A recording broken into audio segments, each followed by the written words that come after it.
At noon, we got UNLV, who's 3-0. Down to Miami, Ohio, who's 0-2. UNLV only favored by 2.5 points on ESPNU. Anthony Calandri has gone 49-65, thrown for 647 yards, 6 touchdowns, 1 interception. Jaden Thomas has had 32 carries for 273 yards and 4 touchdowns.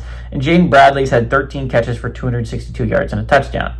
Daquan Finn for the Red Hawks gone 23-41, thrown for 334 yards, 0 touchdowns, 2 interceptions. Also leads his team on the ground with 23 carries for 98 yards and a touchdown. Keith Reynolds had 7 catches for 120 yards, and these two teams have never played.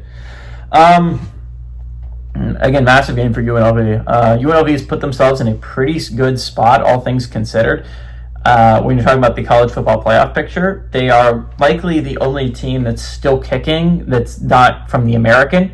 The American is obviously the biggest threat to UNLV, but the Mountain West seems rather winnable this year for the Rebels, so if they could just keep winning games, they're putting themselves in a good spot. They have a win over a Power 4 opponent. Now, UCLA is not the best Power 4 opponent on planet Earth.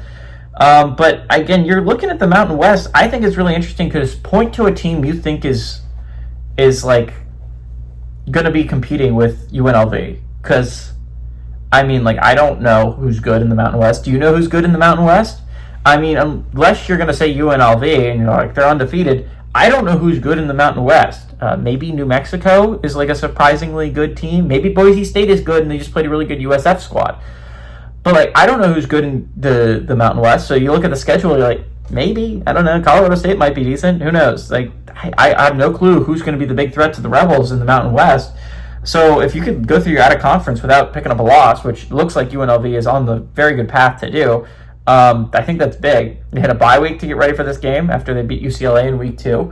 Again, UNLV sits in a rather good spot. I don't think Miami, Ohio is that good.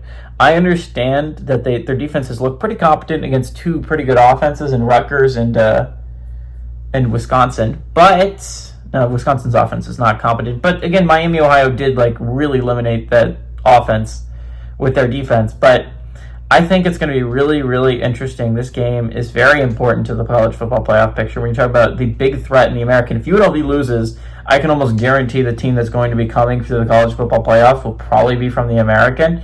So all that being said, I think UNLV is the better team in this matchup. They had a week to get ready. I think Calandri is the better quarterback. So I'm going to go with the Rebs to win, and I like the Rebs to cover on the road.